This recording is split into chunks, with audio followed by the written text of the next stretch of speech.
all. Welcome back to All For United WFC. I remembered how to do the intro this week. Fine. Well, I said today actually because it was this week that I messed it up on Monday. So there we are. We're off to a much better start than we did on Monday because the background was disappearing and all sorts on Monday's show. But there we are. Anyway, welcome to the show. Obviously, as it's in the title, the big one, the Manchester Derby, coming up on Saturday. There's obviously a few nerves flying around. I'm sure there's anticipation. There's all these things you get as you lead up to Derby week. As you can see, we've got Sam back on the channel for the first. I don't think you've been back on since the World Cup, have you not? Was it the semi-final? I think it was. Yeah, no, I think it was the England-China game that I came on and sort of did even further ago. The post-match show after that. But yeah, stars haven't aligned since of day. I know you've asked me on a couple of times, but busy man. Finally free tonight. So there we are. So Sam's going to offer us a non-United perspective on this one and offer the balance for us on this show. And obviously, as you can see, Keris is back in the top corner after a busy few weeks. It feels like it's probably been a lot longer than it actually has. It feels like it's been like a month or so, but I don't think it has. It's probably been like 2 weeks. The last 2 weeks of my life feel like they've lasted about 6 weeks, to be fair. So like I've lost the concept of time. And of course, Barry down there as ever on the show. Hopefully taking no screenshots of me because some of you are very quick at whacking them onto Twitter when Barry takes some screenshot. So I'd just like to point out, Connor, that anyone can take a screenshot of anything we've done at any point in living memory.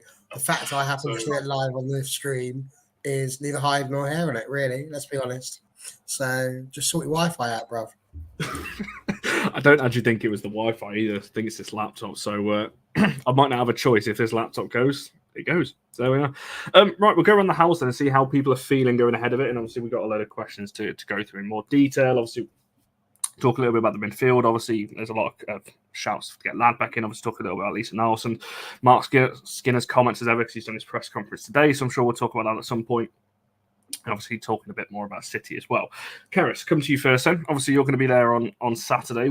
How are you feeling going into this one? Because I think after the Brighton game, we were all upbeat and going, to be fair, we're looking all right now. And then after Bristol City, it was like, oh, maybe not. So how are you kind of feeling going into this one? Are you confident, nervous? What's your kind of overall thoughts going into it?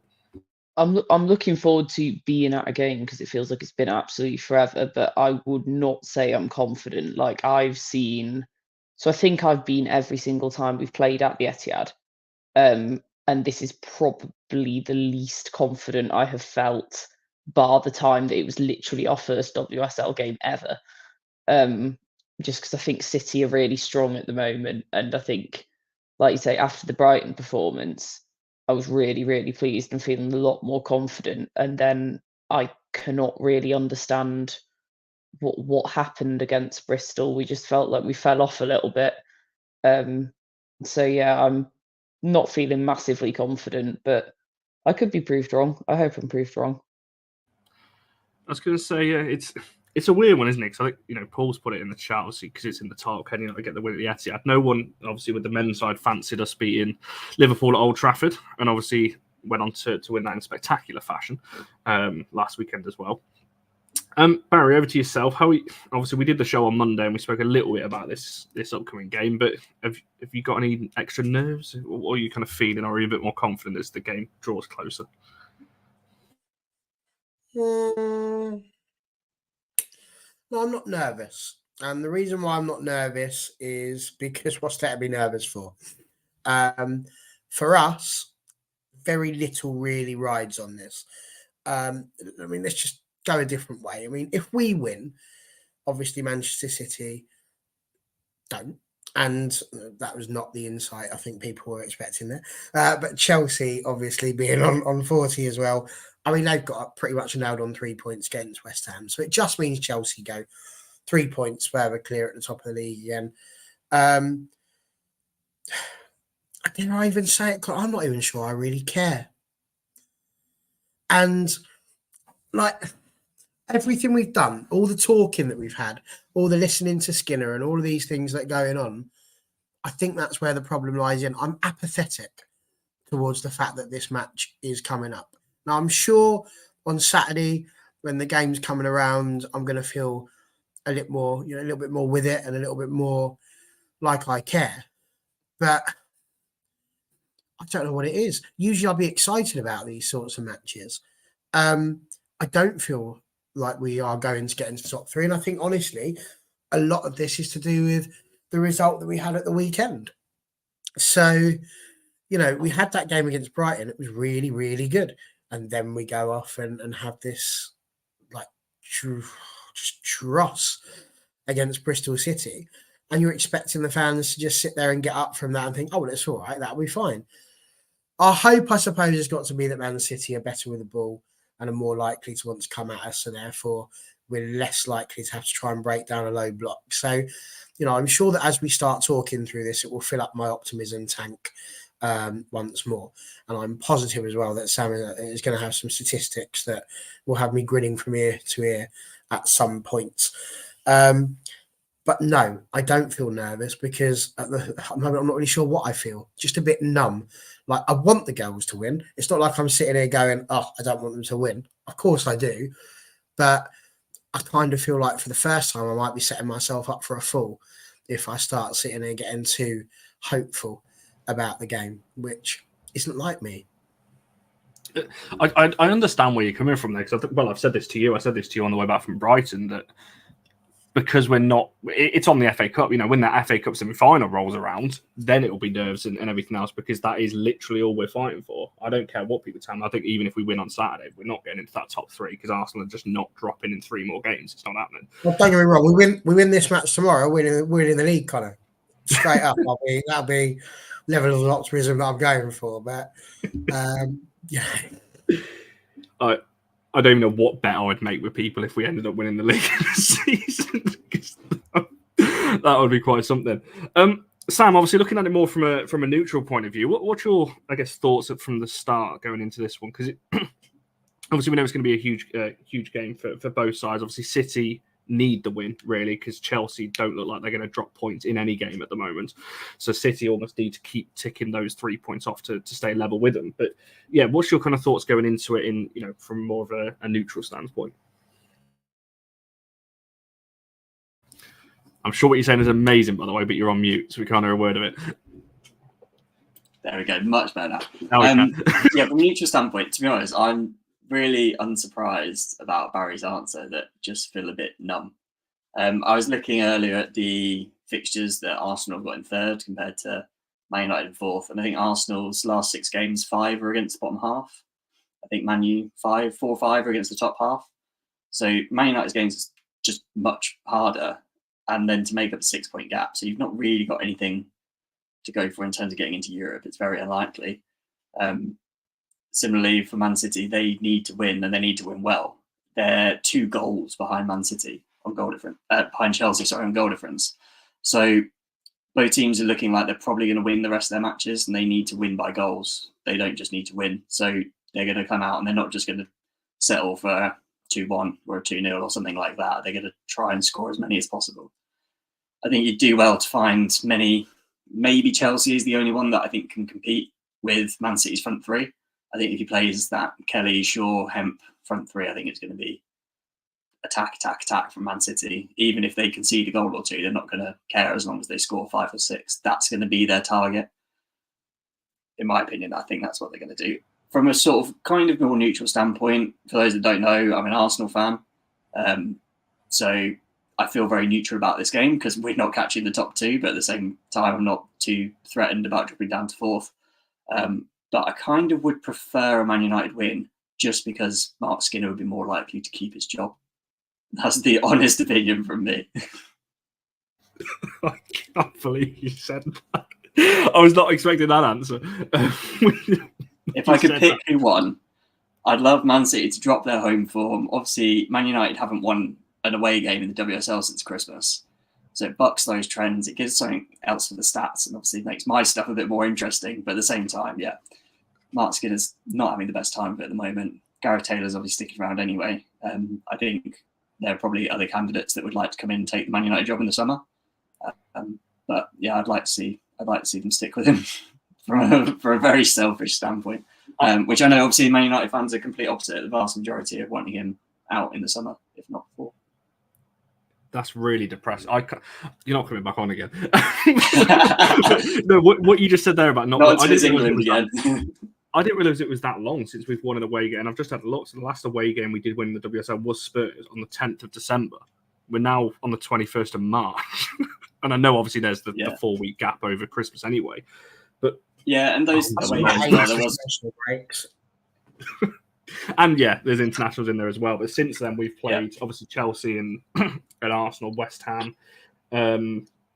Obviously, we lost away in the Community Cup. So the only away game we've won since that last win against Spurs was Brighton and Southampton. Obviously, both in the FA Cup. So that's quite depressing. I didn't realise Brighton obviously still a WSL team, so that's still, you've got that bit of quality that you've beaten. You've played difficult teams, Arsenal and Chelsea. It's not like you've been playing your Bristols and stuff, but you have played West Ham, which are a team that you'd expect to win away, albeit they've got quite a good home record this season. Obviously, they beat Arsenal as well. I can't give you too much shade for that. We're going to have to try and build the I don't know whether to get Mark Skinner's comments out of the way early so we can get rid of that and just move on to try and build us up to hopefully try and convince people in the chat and ourselves that we can actually win this one. I didn't think it was going to go this way, not going to lie. But no, I feel everyone's comments in terms of what they're saying about the game, because I'm very much like, obviously I want us to win. As I said, it's the first line of the title, pride on the line, because for me, I don't care whether, I've said it all along, I don't think we're getting third anyway. But it's still a Manchester derby, and for me, I still want us to go and win, because it would be quite funny knowing that we put a stop in City's title bid for the season. Albeit it doesn't really mean anything for us, but it's that little bit of pride and a little bit of confidence, I guess, for the team that they can, because we've not beaten a team in the top 3 yet this season. And if we're going to go and beat Chelsea in the semi-final, I feel like we need that in the players' minds that they can go and do that. I know we did it a lot last season, or a few times last season, but I feel like we need that switch, because at the moment we're not doing that. Well, we haven't all season. We've not beaten anyone in the top 3.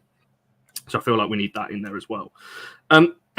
I will come back on to a couple of other comments as well in a second. I can see some of them in the chat. But, Keris, I want to come over to you. There was obviously a lot of talk. Obviously, Lisa Naalsund is in hot form right now. Another 2 goals against Bristol City.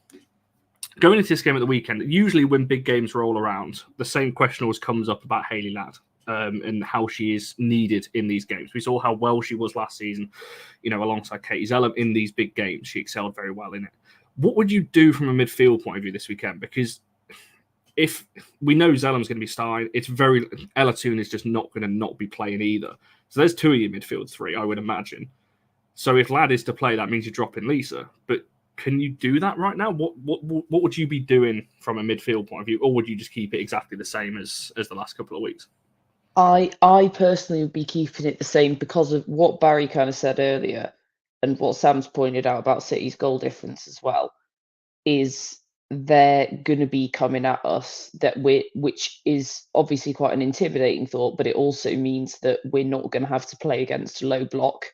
So on the one hand, that's where I think that it being quite end-to-end suits Lisa pretty well, and she can play that sort of box-to-box role, and she's got the physicality and the engine on her to be able to do that for a good chunk of a game. But then on the other hand, you can't count out Hayley Ladd as, she's seen as very defensive, and she is, which will be valuable. But also, she, I know it was a rare sight, but I'll never forget watching the goal she scored against City last May. It was phenomenal. It was like one of my favourite things I've ever seen at a football ground. So but I think it does Hayley Ladd a disservice to say she's just a defensive midfielder. But I do think for this game, if we're assuming that he's playing Zellum and Toon, which I think is a fair assumption, I think anything else is just very is a moot point really, because it's not going to happen. I would be keeping Naalsund in ahead of Ladd.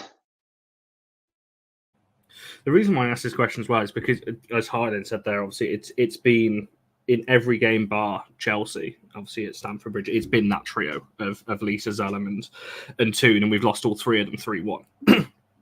Obviously, I know we lost 3-1 at Stamford Bridge as well when Hayley Ladd was playing, so it's still it hit and miss on that one. But I go back to the game at Old Trafford, which to me is on par with one of the worst showings I've seen, and it was the first time I'd looked at the team and gone, I don't know what we're trying to do today. After that, there was multiple reasons for that. But I mean, Barry, what would you be doing on this one? Because like we said so much last season, keep the team the same when it's performing well and everything else. It performed, as we said on Monday's show, it performed so well against Brighton, but the same team couldn't do it against Bristol. I know we obviously still got the win and a clean sheet, but it's a tough one, isn't it? Because for me, you don't drop Lee, so you can't. Zellam's playing well as well, and then you're not going to drop Tooney either. So there's no place for Ladd. So in my head, it's almost like a simple answer, but I don't think it is, really. Why would you be thinking Ladd coming into the team? Where's this come from? Cotton Eye Joe? Where's it Are you asking me or what other people? I'm asking you. Yes, you're the boss. You're the one in charge. You're the one asking the questions. I just want to know where the source of this information's going. Look at me throwing it back on you for once. I never usually do this, but traditionally, as suggesting that Hayley Ladd should play. Traditionally, as Karis was said there, Ladd is seen as the more defensive out of the midfield options we've got. So it's whether Mark Skinner wants to set up in more of a double pivot type system. So it would be Zellam and Ladd playing as a 2, or you play as the single, which is Zellam, and then Lisa's further forward with Alasu. That's what I think we're talking about here in terms of options. It's whether it's going to be a double with Zellam and Ladd, or whether it's going to be a single of Zellam and Lisa and Tooney further forward. Okay, good. Right. So nobody's calling for it. That's what I'm getting at. Okay, that's good. So let's be honest. This question, when it comes about and we're talking about it on Twitter, basically what the question is should we drop Katie Zellam to bring Hayley Ladd in? That's what will happen. Because if I turn around now and I say, yeah, go on, give Hayley Ladd the chance and take Lisa Naalsund out, everyone's going to sit and go, well, he just loves Katie Zellam, so that's the problem. Oh, he's never going to say anything bad about Katie. She's not the position she really plays in, even though she's done it admirably for 5 years. Equally, there's no chance on this planet I'm ever going to say, yeah, Hayley Ladd should come on instead of Katie Zellam, because I think Katie offers more than she offers more to the game just by playing than she does being off of it. So I don't agree with that. But again, that's just I'm in a bit of a funny mood here, Connor. I don't really know what to say to you because just trying very hard to be down the line on this one. Ultimately, I gave up trying to work out what Mark Skinner was doing roughly about 4 weeks ago. And since that has happened, have you ever heard that? You're better with songs than you are with films and stuff. Have you ever heard the song that goes, "Every day I love you less and less"? I haven't. Sam's shaking Sam's nodding his head. And I think that's vintage about 2007 Kaiser Chiefs. Right, that one. That's kind of where I am at the minute, DJ Connor. He opens his mouth every week, and every week something comes out. So it really doesn't matter. Like, if he does something and it's right, nobody's going to sit here and go, well done, Mark Skinner. They're just going to go, aren't the players great? And if he makes a change or doesn't make a change, it all goes wrong and we get tonked. Everyone's just going to have a go at Mark Skinner. So I suppose the question was, what would I do? No, Hinata's not back. She's back on grass. She's training, but she's not ready to play yet. I think I would do what Kerry said. I would keep it the same, just purely because it works better together. So if I was choosing the team, I think that's what I would start with. It's going to sound stupid, but I probably wouldn't change the team too much from the game against Bristol City. But I think the front three needed a bit of a shake-up. The fact that Lisa Naalsund scored 3 out of the last 2, she needs to stay. You can't take her off that pitch. You just can't. So she needs to stay. If I was making a change, it'd probably be to bring Jays in and try and bring a bit more verve and flair up front and give them something to think about. You know, Bunny Shaw's back as well. So I think that's probably where I would go with it. Hayley Ladd, very good, but she's not really been in the pecking order for the last few weeks. So just throwing her in there against City, not convinced that's conducive to, what do they call it on FIFA when all of the lines light up?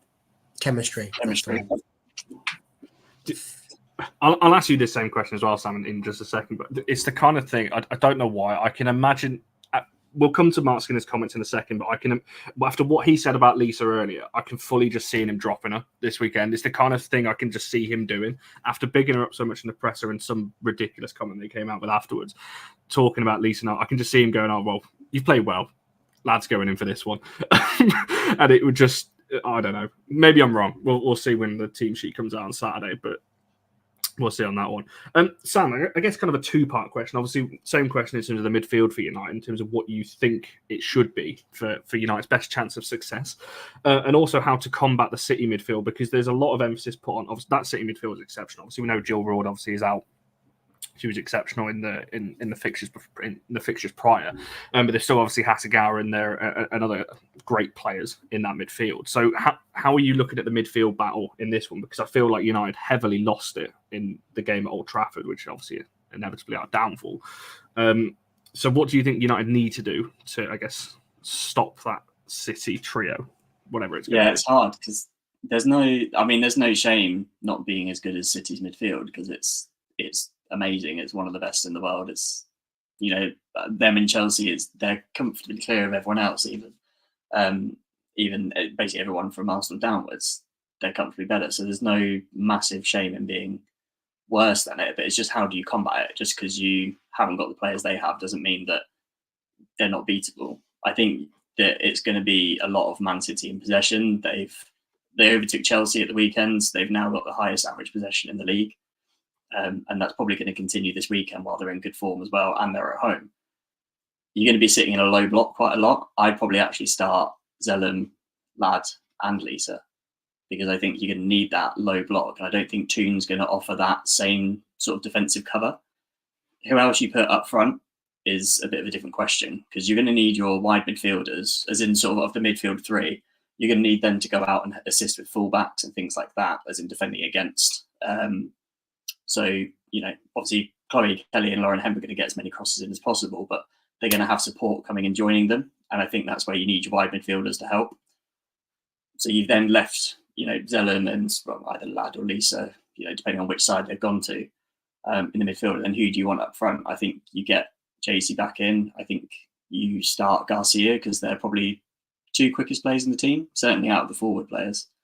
And they're going to cause players like Greenwood trouble when they're running forward and running at them. I think that's my tactic. You've almost got that four at the back, three sitting in front, two up top, and then you've got a player in the middle just sort of roaming around doing what they can, which I think is probably still Ella Toon, to be fair, if not potentially Nikita Paris. But then Nikita Paris has been so good this season. How can you leave her out is the other point. It's so hard to make an exact decision. And then you've also got the tactic from my end, looking from sort of an outsider, where probably looking at more of a broader picture. If you try and win every single game, you won't win every single game. Sometimes you've just got to give those players a rest. This might be one where you cut your losses a bit and say, look, Nikita, we're not going to be in the box a lot this game. You're not going to get a lot of opportunity to score. I want you to rest your legs. And you'll be coming back for the games that we've got in the rest of the season and give us a better chance of winning those. It's interesting you say, what was the front three at Old Trafford? Was it was Mallard, Paris, and Jace, I think, from memory. It definitely wasn't Garcia, because I remember it coming on. I'm sure. Yeah, so it was Jace, but that was it. Yeah, because, it was all over the place, because Jace started down the middle, and then all of a sudden, like, Mallard went on to the right at one point, and it was just. I like an interchangeable front three, but it was a bit too interchangeable, I think, for my liking on that one. But it's an interesting point you make, because I said this to somebody at the Bristol City game. I think Ella Toon on the ball is one of the best players we've got, but off the ball, she's incredibly frustrating. And she spoke about this actually on a recent interview and these kind of things. But I don't think she's got that. Well, she doesn't have that defensive awareness, which is fine. You can combat that by having two other players in the midfield that cover for that. But what you said there about stopping City's midfield, and the midfielders are going to have to help with Hemp, Kelly, Fowler, Park, whoever it is, it's going to be attacking. Obviously, Bunny Shaw attacking for City. They're going to need help with the fullbacks, because that was one of the big problems at Old Trafford. Obviously, there was no Jade only played 45 minutes in that one. And obviously, Galton was on the left, I think it was, wasn't she? And it just got battered, that side, because I can't remember who it was on that left-hand side. I think it was Mallard for most of it. She wasn't tracking back enough the midfield. It was just Zellum on her own for most of it. So she's got to try and cover the middle and the wide areas on her own, and that was never going to work. Yeah, so hopefully lessons have been learned. And to be fair, I keep going back to Old Trafford game, but the game in the Conti Cup was a lot closer, and I felt we were more in that game than we were. Well, we were certainly more than the Old Trafford one. So maybe there's a blueprint there to take. Obviously, that Conti Cup game was a very changed up team. No, I think was it Williams up top and Garcia. I think Guerrero started that one as well. It was a completely different team to the one we've seen. So. I hope Jade's wrapped him cotton. Well, I hope so as well, because she keeps getting kicked and fouled all over the place, and it's really starting to wind me up on this one. Because against Bristol City, there was twice she was just hacked. It's not like a normal tackle where it's just like a little bit late. They're proper hacking her down. I don't know what they've got against her in this league. Keep bringing her down. It's quite frustrating. There was a question like really early on, so how would the midfield be affected by a new manager? I think we'll cross that bridge when we get to it, if we get to it over the summer. Because at the moment, we spoke about this before, with Grace Clinton coming back, with Emma Watson coming back, we'll probably go and buy another midfielder. There's just too many, isn't there? So we'll see. And yeah, truth mentioned, in the Conti Cup game, we did actually press, with Williams leading the press. So I don't know. It's interesting, Sam, you say we're likely to set up with more of a low block rather than pressing.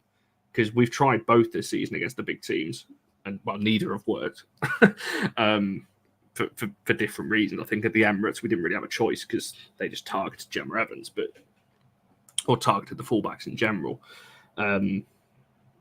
Yeah, I don't know. I really don't know what setup he's going to go for and whatever else, because this is Mark Skinner in 2024. I think he will just put something completely random out. You both kind of answered my question there, but obviously my next question was going to be about the front three, and obviously Jace as well. Sam just mentioned Paris there, obviously the form that she's on. Keris, for that front three, or four, however you want to do it, what would you be looking to do there? Would you bring Jace back in? Obviously she was on the bench for Bristol City, and she did come on in the second half. Would you start her in this one? I think the last game she started for us was the game at the Emirates, before she went off.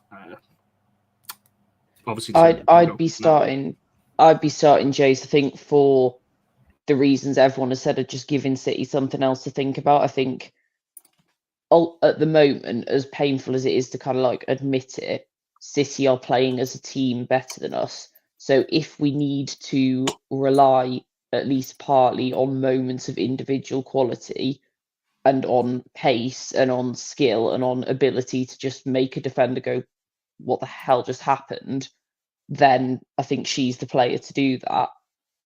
So I'd be starting Jace. I think Mallard versus Garcia for me is kind of, it's sort of a difficult call because I've been impressed with Mallard lately, but I would save her to be like an impact sub if we need it, and be starting Garcia on the left, having Jace on the right. And then I think I would be sticking with Paris up top, just because, again, like, I'm very aware of what Sam pointed out about resting players for bigger games, but also I think if we go into this with a mindset of cut your losses, then, I mean, it sounds obvious, but if you can't get yourselves up and at them for a derby at the Etihad, then I'm not really sure what's going to do it. So if we go into this with a mindset of, oh, we need to rotate the squad because we need to just treat this as a bit of a, damage limitation kind of thing, that's an appalling mindset to be going into a derby with. So I would be starting Paris because, again, we need those moments of like individual quality if we're going to get anything for the game, and she's been our best goal scorer. No, I think, well, exactly. Well, remember though, Mark Skinner said the players don't need motivating, so you'd like to think that they're ready. Right, but they do though. Like, this is the thing, okay? Sorry to interrupt, but no, rant away. I don't want to hear the players don't need motivating, because sat at Old Trafford was probably. I don't often like get that frustrated with the women's team. I never ever used to like look at the women's team and be like, they're not even trying. Whereas the men's team, I used to feel like that all the time, right? That game at Old Trafford against City, I was watching, I was like, they do not look like they're trying. And that was what really frustrated me. I was like, they don't look like they believe they can win. So yeah, I think they do need motivating, and hopefully we will try to do some of that, and we won't start a weaker lineup in that kind of mindset of, oh, well, we're going to lose anyway. Like I want to see us going all out for it. No, yeah.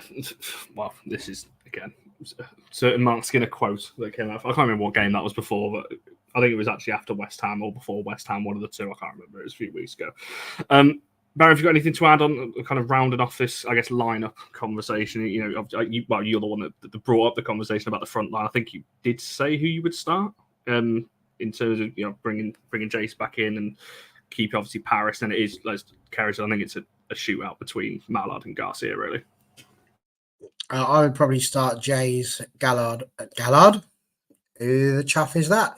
Let's go with Jays, Garcia, and Paris with Mallard on the bench. That would be better. I think that is what I would probably start with this weekend. With regards to what Keris has just said, all I'd add on to that is 100%. I'm sitting here needing motivation myself for this match, like a reason to care. And what I mean by that again is, City are, if we beat them, we're just handing Chelsea more of a chance to just win the league again, which we've now seen just year after year after year. But equally, do I want to see City win the league? No. So it's just all very depressing, isn't it, really? I don't really know. But yes, those are the three that I would tend to go for. I was going to say, yeah, you'd make a good manager. You're just inventing players. Would you imagine that, though? The skill of Mallard with the energy and effort of Lucia Garcia. What a player. I like that. I read this comment a second ago. I genuinely thought this was like breaking news. I just went to quickly just to check Twitter to make sure that was. I thought surely not. He's done the press conference this morning. We've not got another Brighton on our hands, have we? Well, I was just going to say it happened to Brighton, didn't it? Yeah, and then 2 minutes later, there's the door, love. See you later. So yeah, no, I was a bit couldn't believe that then. Yeah, that's obviously just your opinion on that one. I genuinely thought that was real then. I guess kind of last thing on the lineup, Sam, I'll kind of round you off with a more of a City perspective. It sounds a bit bizarre to say who should United be watching out for because there's so many good players in the City team. But if you had to pick a couple for United that probably need to nullify, you mentioned obviously the wingers, the forward line has been very attacking this season. Is there anyone else, or you think United probably need to make sure they stop in order to get a win in this one? Yeah, I think there's obviously the obvious answers at the front line. Bunny Shaw's got the highest XG over performance in the league, although Paris isn't actually too far behind. I think she's in the top 3. But for me, I think, other than Bunny Shaw, I think Man City's best player is Hasegawa. I think she just runs the midfield. I think in a team that has so much possession, I just had a look and they've had 68% and 70% in their last 2 games, that she can just run the team and sort of keep them ticking over and keep them at a certain pace, keep them at a certain tempo that runs the opposition down. When you're chasing the ball for 70% of the game and you're chasing it, because it's not just they're making passes between the centre-backs, they're actually threatening you the whole time. It's so tiring to work hard to counteract that. Man U obviously haven't got the deepest squad, especially at the back, with a mix of injuries and just not having that many players. So yeah, I think City will kind of target that through Hasegawa, and a lot of stuff will go through her. Something else I've just looked at, just to give you a little bit of hope, Barry, is that in the last 5 matches between Man City and Man United have scored first in 4 of them.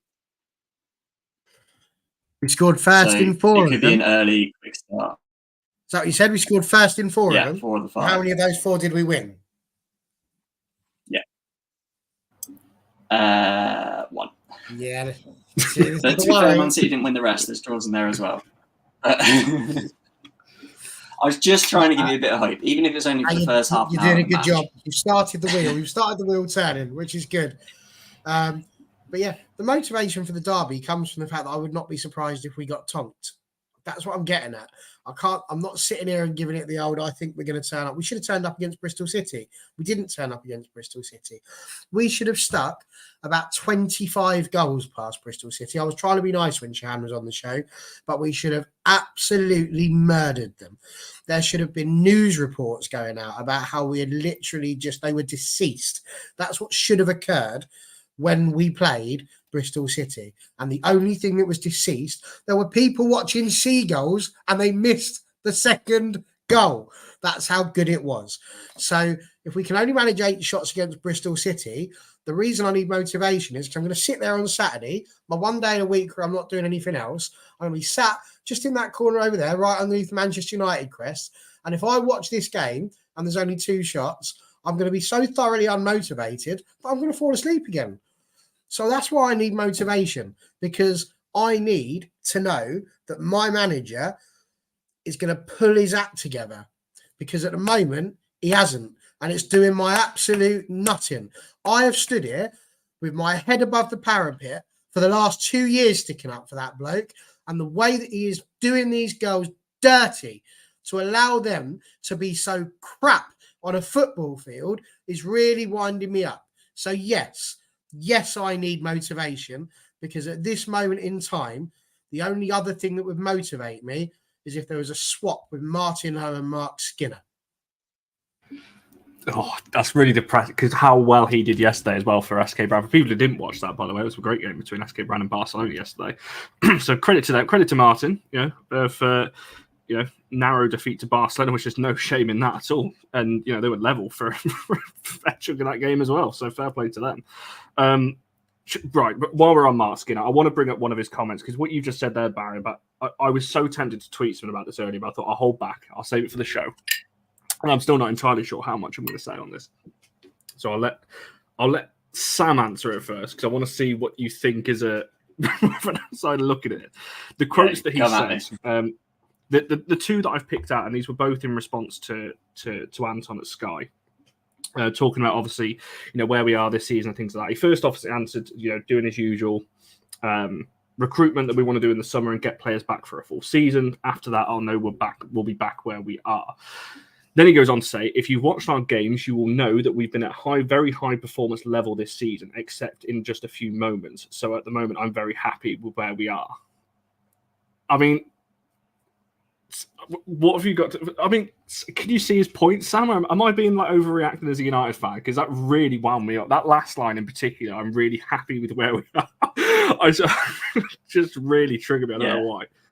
It's kind of like the process over results, isn't it? I think in that sort of mentality comes up a lot in a sport like tennis, because if you have a nightmare 5 or 6 points in a row, you're going to lose a game, and that's fine. If you have a nightmare 5 minutes in a game of football, you could concede 2 or 3 goals, and that could be your match over. In tennis, it doesn't work that way. That's why they always highlight the process over the result, because the process will get you there in the end. Whereas in a sport like football with such low scoring, that's not quite how it works. I think on a broader perspective, that works in saying that, we're doing the process. We don't care too much about the result, because that's setting us up for next season or whatever it may be. But I think at this point, you can't just sit there and be like, oh, we're going to focus on the process. Because I think if you do that as well, you probably drop out of the top 4. I think Liverpool can get the edge over you. This season, Man United have been better than Liverpool. It shouldn't be that you're on similar points. Liverpool really overachieved, I think, compared to how they should be. I think Man U being on, is it 34 points at the moment? Something like that? 31? Somewhere around there. Sort of, around 30 points. 28. Okay, around 30 points. Let's go for that. Is about right. I think that's a good number of points compared to how you've been playing throughout the season, how kind of topsy-turvy it's been, because it's been good at times, it's been bad at times. Whereas Liverpool are really overachieving. In terms of his actual comment of doing well for the most part of matches, if you play well for 80 minutes, like I say, you can still quite easily lose a game if you play badly for 10 minutes. Because playing badly at this level, teams will punish you, whether that's playing against Man City or Chelsea, or whether you're playing against West Ham or Bristol, they can still punish you because they have top players that can do that. So if you have those quiet moments, and you're going to consistently have those quiet moments and say that you're happy with having those moments, then I think it's just a recipe for success, and you've got you're not going to stay around for long, I'd imagine. You've got to find a way to, whether it's sort of with the mentality or, getting some sort of psychologist work with the players, or just getting the players together to try and work through it and try and figure out what it is that's meaning that there's points within matches. A couple of points there. Thanks, MT. Yes. I'm not even a Liverpool fan either, or a Liverpool hater, or a Man U fan or a Man U hater. I'm very impartial to both. But yeah, I think there's something there, that there's points within games that they're just letting themselves down, and that costs a goal here and there. And costing you a goal here and there costs you points in the league, and costing you points in the league from a goal here and there throughout the season ends up being the difference between qualifying for Europe and not. And that's the situation you find yourself in. I think if you keep going with that mindset, pardon me, you're just going to get in the same situation next year. That'd be my 2 pence. I think it's a fair way of looking at it. I mean, Keras, obviously, we briefly spoke about this before we went live, but in terms of those comments in particular, because he must be the only person in and around United and amongst supporters that is happy with where we are. And I know coaches have got to look at the bigger picture and longer term. Maybe he's seeing things that we're not. I mean, I'd like to see it on the pitch, not going to lie. And I think we did see some of it last season. But looking at those comments again, I only bring this up because the presser was today, and I thought, why not? Let's have a little bit more of a rant. But I mean, well, maybe not. Maybe you agree with him. I'm not too sure. In terms of talking about the recruitment and everything else again, and also that last bit that he feels we've been playing at a very high performance level this season. We've not been like, it's not like we've been awful. It's not like we've gone out and had a shocker in every game and I've left shaking my head every time.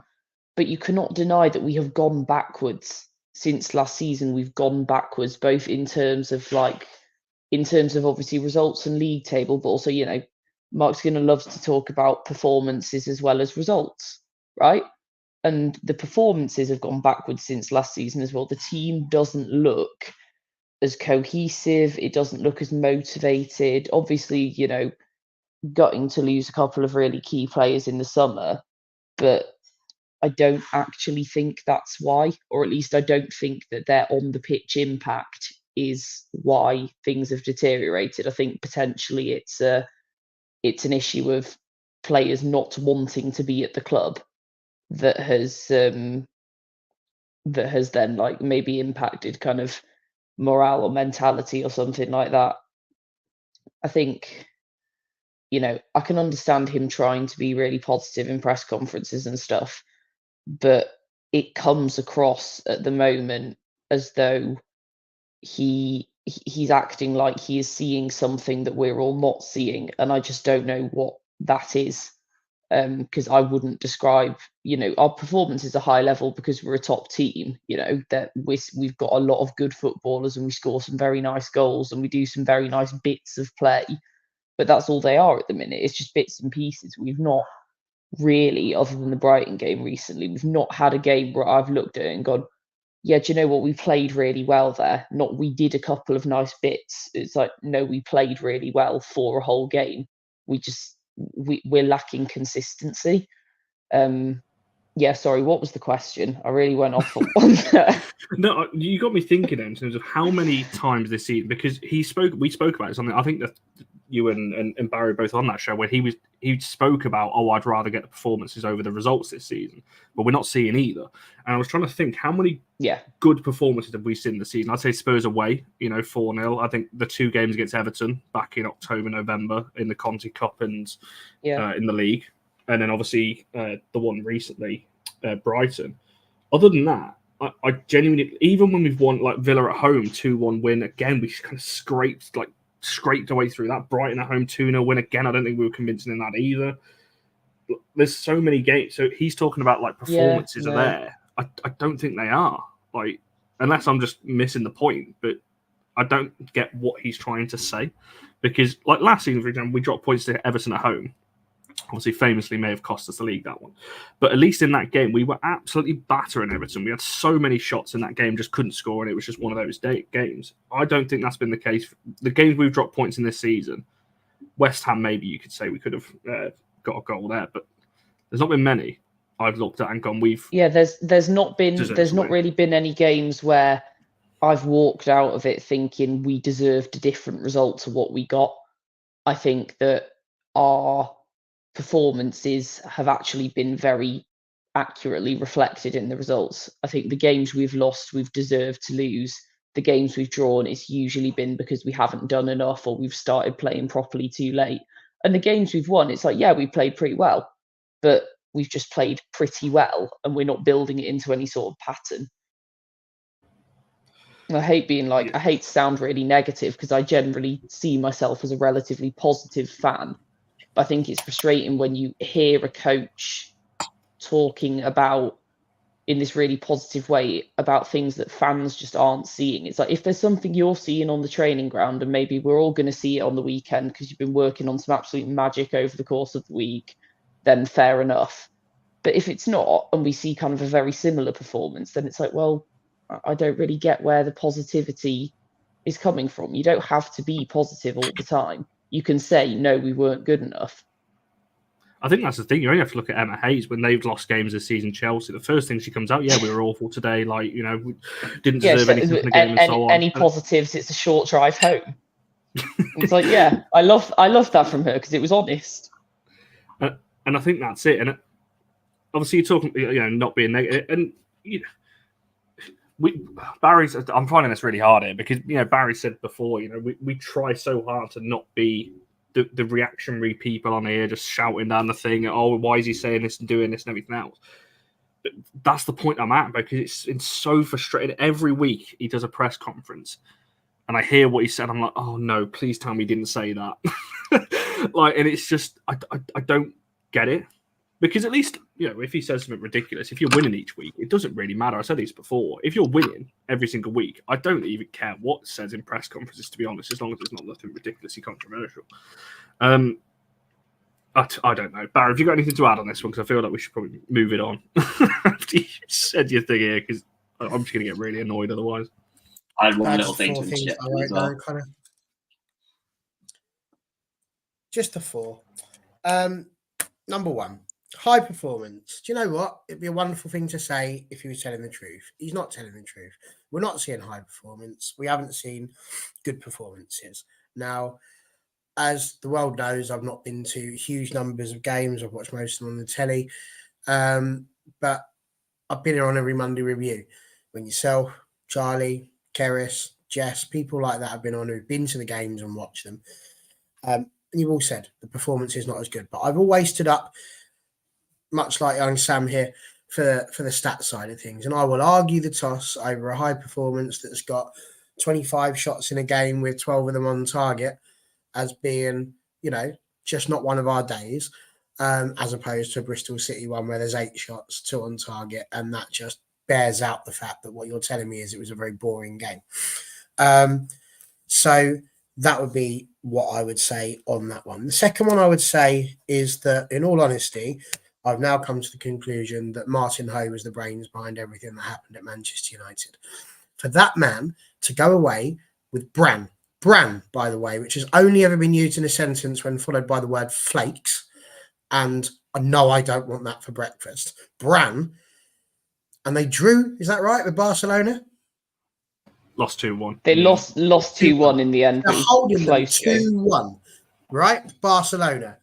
This is the team who the world tells me are the best women's team on the planet. And this little team from Scandinavia lost 2-1. Martin Ho. Meanwhile, over here, we've just about limped past Bristol City, who look like they're probably, let's be honest, they're going to get more Easter eggs than points this year, aren't they? So, as far as we're concerned with them, that's it for me. What has been proven? What's the big difference? We said this earlier on this season. What is the big difference between Man United last season and Man United this season? Yeah, could be the fact we don't have Onabatie. Yeah, could be the fact we don't have Alessia Russo. Yeah, probably the fact that we don't have Martin Ho. Because tactically, it's not been there. The tactics have been poor. And I see what Mayo's saying. And you know what? Fair play to you. Because I love the fact there are still some people out there who are still so blinded by support for Mark Skinner that they can do what I was doing for such a long time. Your patience is brilliant, and I'll give you all the credit. If I had a cap right now, I would doff it to you, because you are managing to maintain a level of positivity that I could only dream of at this moment in time. But again, you're having a go at me for motivation. I'm going to be clear with you, right? Because I'll stand being questioned for a lot of things, but my question in my support of a football club and my motivation for loving it, which I've supported since 1987, which doesn't really have anything to do with it because you can love a team having only supported it since 757, I suppose. But it's Mark Skinner's job to motivate the players. You're sitting there and you're saying, we hope the players have more motivation. That's exactly it. It's Mark Skinner's job to do that. Are they motivated when they're on the pitch? Half of them look like when they go over for a team talk with Mark Skinner, they look like he's actually doing a round of University Challenge with them. Because half of them are going, what are you talking about? And he's asking the questions in Latin because they just don't seem to know. But they don't have that problem with Martin Ho. When you talk about motivation for fans, here's the key thing. It's up to the club to motivate us as fans. I lived through Jose Mourinho, and that man took everything that I loved about this football club and he defecated over every single piece of it. It was horrific. It was my worst time as a Manchester United fan. And when I sit here and it is. You see, you just said exactly what Kerry said there. The players should already be motivated. What's motivating them? The fact that we still might finish fourth? It is for pride.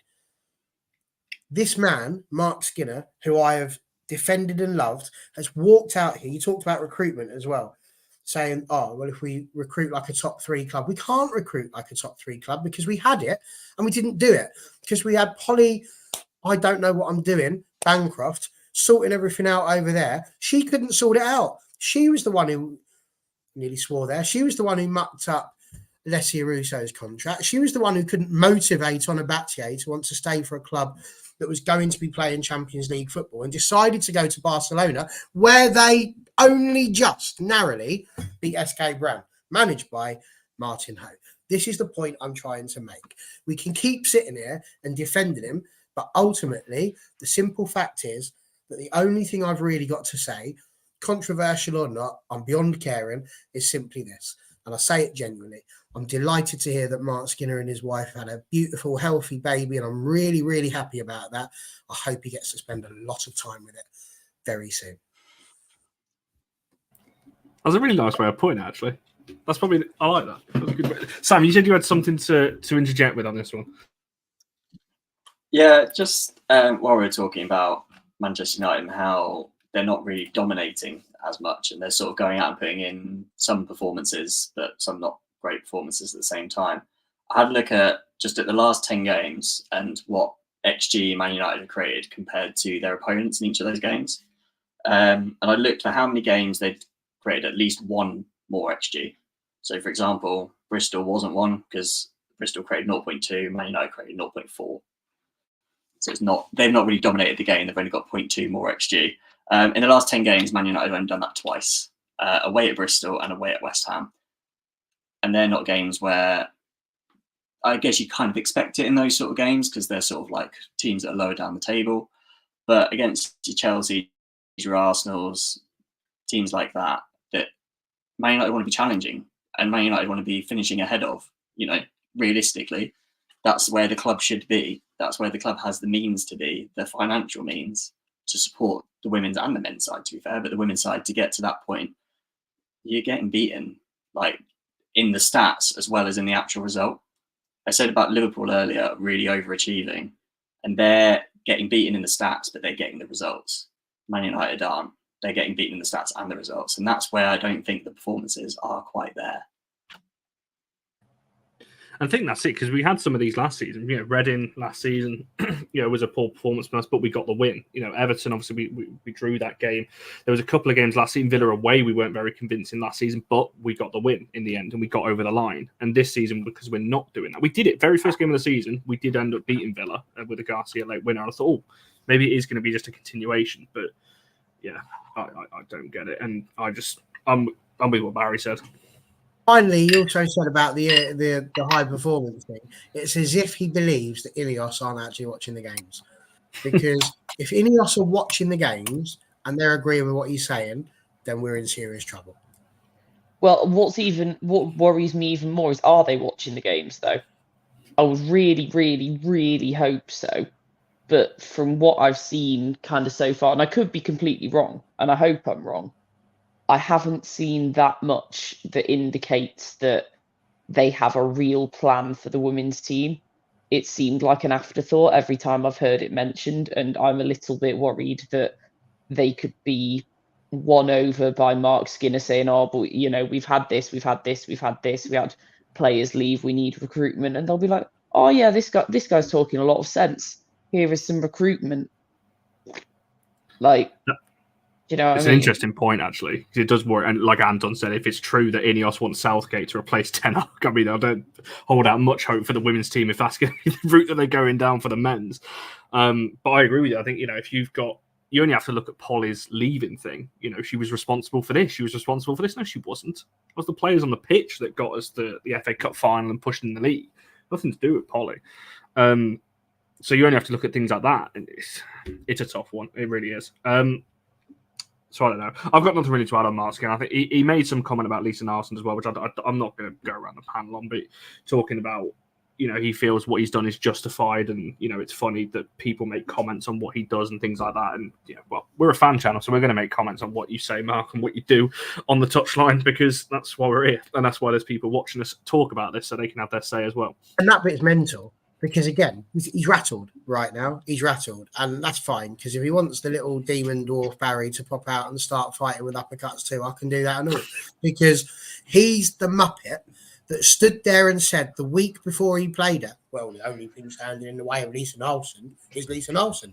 And then a week later, she steps out of her own way and miraculously plays, and has now become a staple part of the club.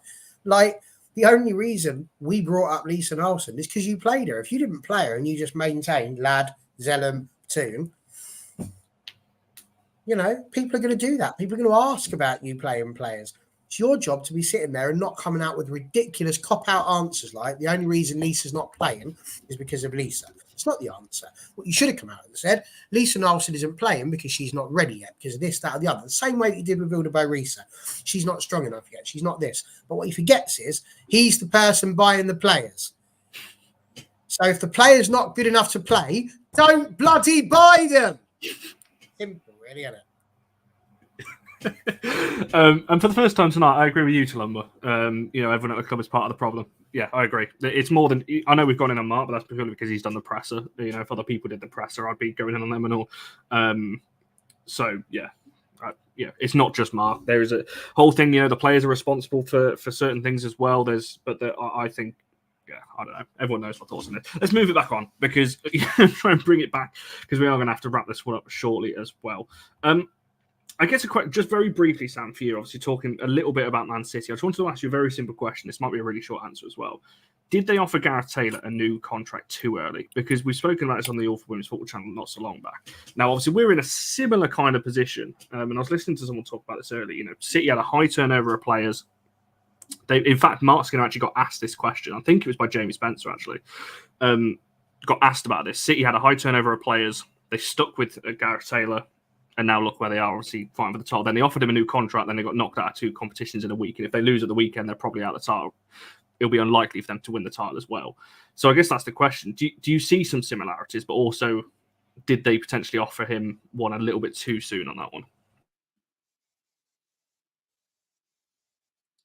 Yeah, I think it's really easy just to say that he got it too soon and then got knocked out of 2 competitions. Therefore, what an awful decision, should have waited until the end of the season or something. But I think there's a lot to be said for building on a lot of stability. Obviously, it's not his first season there. And I think he's building something quite good there. And I think they trust him. Man City, I believe the way they run upstairs is quite linked with the men's side. They obviously use a lot of the same facilities and things like that. And they've got Pep Guardiola, who's been there for 7 years, something like that, on the men's side. So as a club, they're often used to doing this sort of thing. You look at Man United, since Sir Alex left on the men's side, I don't think there's a manager that's been there for 3 years.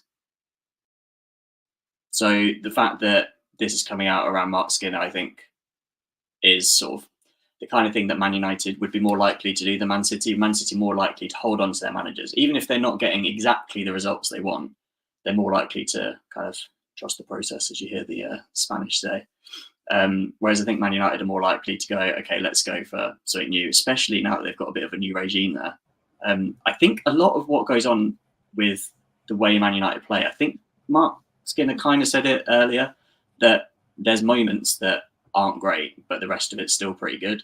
I think it's fixing those. But you'd rather have it that way around than the other way around. You'd rather have a few bad moments than only a few good moments and the rest of it's crap.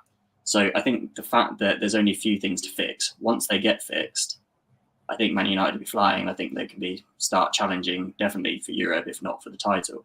But it's just who's going to be able to crack those cases and who's going to be able to fix those tiny little bits. Is Mark Skinner the person? I don't really know. I don't really have enough information to be able to say yes or no. And I also don't really know who would be the next best option. Because I don't think he's done a terrible job. I think you could say he's done a terrible job if, almost like Villa were at the start of the season, where they were sort of getting close to relegation after being close to top 4. That's a massive change.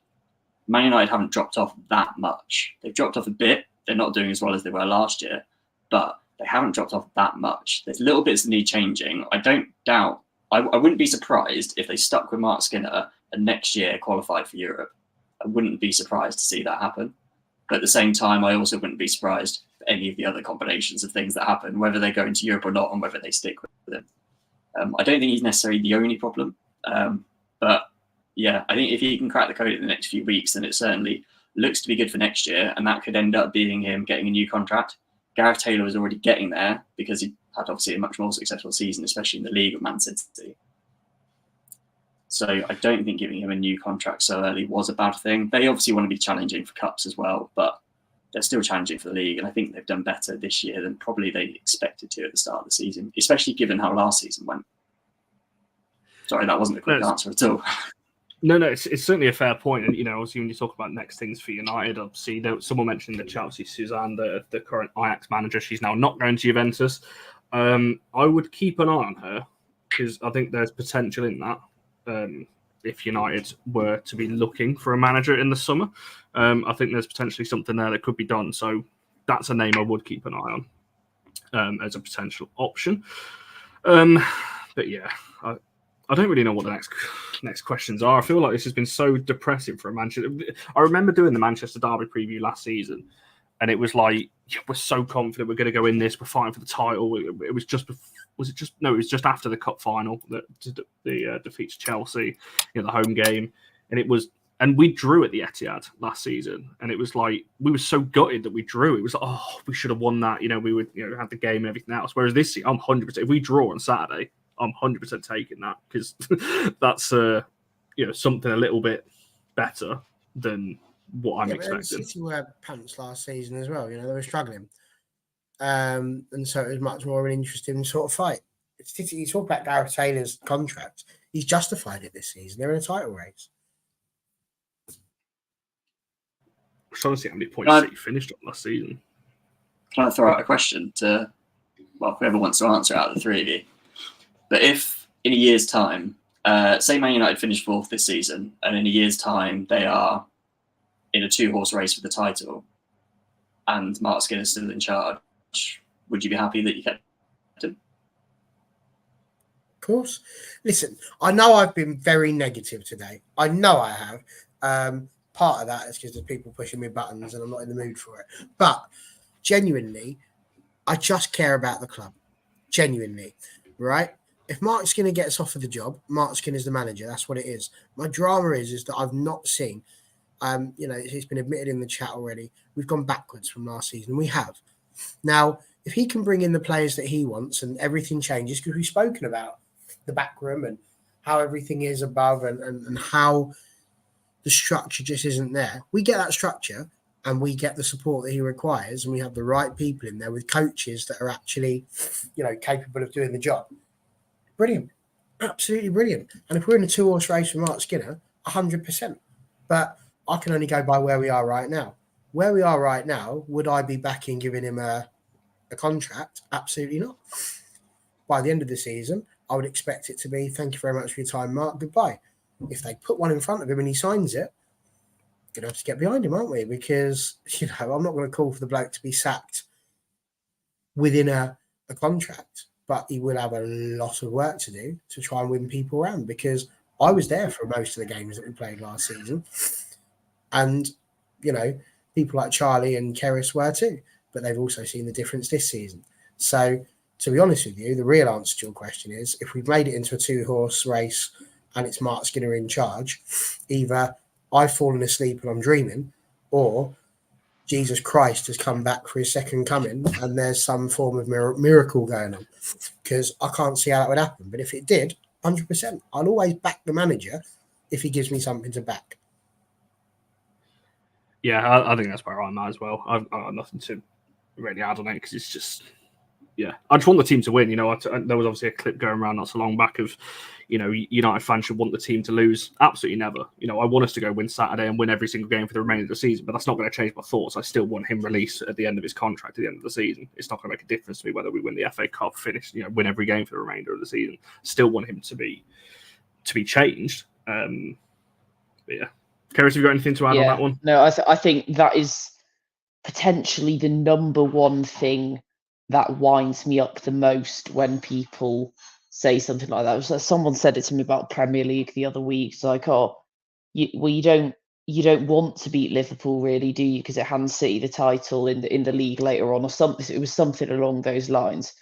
And I was like, of course I want to beat Liverpool. I want to beat every team we play against. Anyone who is coming at a game with the mindset of, I don't want to win because that is better in some way for what I want to happen with the manager, or what I want to have, like, oh, I hope this player drops an absolute shocker so that they don't get played again.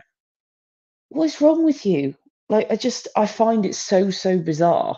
And I agree with what Barry says. Like, you can call for a manager to not have their contract renewed and also say, if that's what happens, then we'll support the team and we'll want the team to win. And I'm not going to sit there with my arms folded waiting to say, I told you so, if we keep him and it's still the same at the end of next season. I'm not going to, you know, that's not what I want.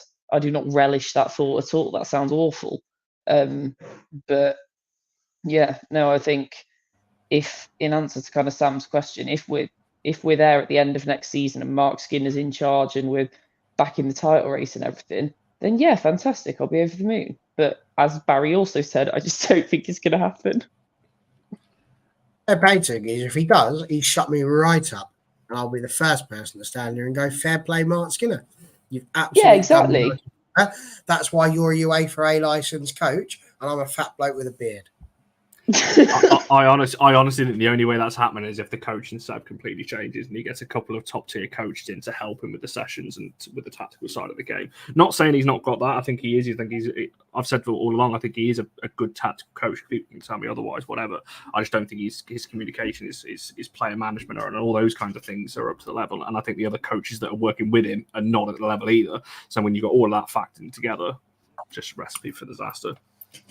I think one of the things that I think something else that we haven't really spoken about too much that's hit Man United hard is the squad depth, that like the realistic squad depth that you have, because when players have been out injured, you haven't got that much quality to bring in of sort of high level experienced players. You look at a team like Chelsea, the injuries they've had this season, and they've still got a really good side out that is better than the vast majority of teams around Europe, never mind just in the WSL. Even with players like Sam Kerr, etc., and Macario was out for a while and things like this. Whereas teams like Chelsea and Arsenal have the sort of the squad because they've had the interjection of finances to back that up. I don't think Man United have really had that, and I don't think the squad depth is there, especially in the back line. That you've got a really good back four, but that back four has to play all the time because Gabby George has had an ACL injury, and then after that, there's players are either having to fill in because I think Aoife Mannion was out injured as well. Obviously, for a lot of the season, she's back in training. Was she back playing? She's back playing now. But she's obviously been out for a while, and she was, she's a good player and she can fill in. But that sort of high quality Champions League level player that when everyone's fit is sitting on the bench, Man United don't have that. You have the finances to supply that. but you're just not doing it at the moment. And it's, I guess Ineos coming in might be the ticket to get that backing, but that's a wait and see. I think Ineos backing the team is going to make more of a difference than changing the manager. I mean, you're right. The squad depth hasn't been there, but it wasn't there last year when we finished second either. You know, we won that because we were lucky not to have any injuries, and we maintained virtually the same 11 throughout the whole WSL season. So you're not wrong in what you're saying. But I also think that this season, a lot of that has been self-inflicted. You know, we got injuries. Absolutely. We were unlucky in that respect. It was a criminal decision. Criminal. If I'm Mark Skinner, I'm bouncing up and down. I'm on Polly's door. Polly, where's my left back? Polly, where's my left back? Polly, where's my left back? Polly, the transfer window shuts in a week, and currently my left back is a centre back. Polly, I've got 4 defenders, Polly. 5 if you count the one who hasn't played since last season, and she's hobbling everywhere. No, not Gemma Evans, Aoife Mannion. Polly, where was it? Instead, we just went, we don't need it, we've got it. And then we just put everybody else in there. And then he didn't have the acumen to change the players around him. So you're not wrong. You know, we haven't had the squad depth. We said that at the start of the season. We were hoping that we did.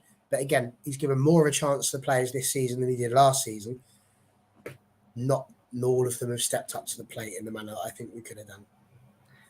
Yeah, I agree with the point to an extent, but I also look at Arsenal last season. They were decimated by injuries. They were playing players all out of position, still managed to semi-final of the Champions League and still pushed in the WSL as well to make into the top 3. And so I don't think it's a massive excuse for him, because if you're good enough tactically and you're good enough at bringing players into the team, you can still go on and win games and perform at a high level, as we saw with Arsenal last season. City a few seasons ago did exactly the same thing as well when they were wiped out by injuries as well. So I don't know. Just very, very quick, so we are going to have to wrap this one up in just a second. And in terms of what should change with Polly, she just wasn't very good. I was excited because it was the first of that kind of. We all said on the show it was a new structure. It was a new thing for head of women's football, and we thought it was going to be dealt with a lot better. It wasn't. It was one of the worst appointments I think we've made in recent years. It's not all down to her. It's like we said, it's not everything. Not everything is Mark Skinner's fault. Not everything is Polly's fault, but they are big parts of it.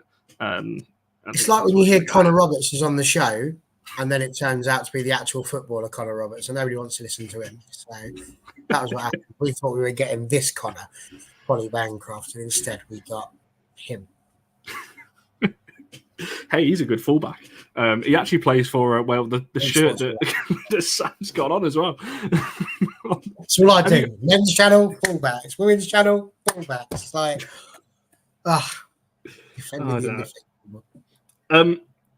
appreciate there's a lot of comments that I've missed now and everything. We're going to wrap this up with score predictions and then kind of. I'm like, I don't even know what to say. And I've been so all over the place during this show. Right, score predictions then. We'll come to each of you for this one in terms of which way we go. I've still not decided, and I'm asking the bloody question. I'll just let anyone in any order that you feel confident in going in, because I've not even decided myself here. I'll say 2-1 City in the hopes that I'm wrong. It's very, very, very rare that I predict us a loss, but I'm going to say 2-1 City. I was actually also going to go for 2-1 City. I think it's going to be Man United trying to shut up shop and doing what they can to stop City scoring. I don't think it's going to be enough to stop them scoring at all. And I think Man United can get a goal on the counter, but I can't see them getting the win. But I can see them scoring for sure.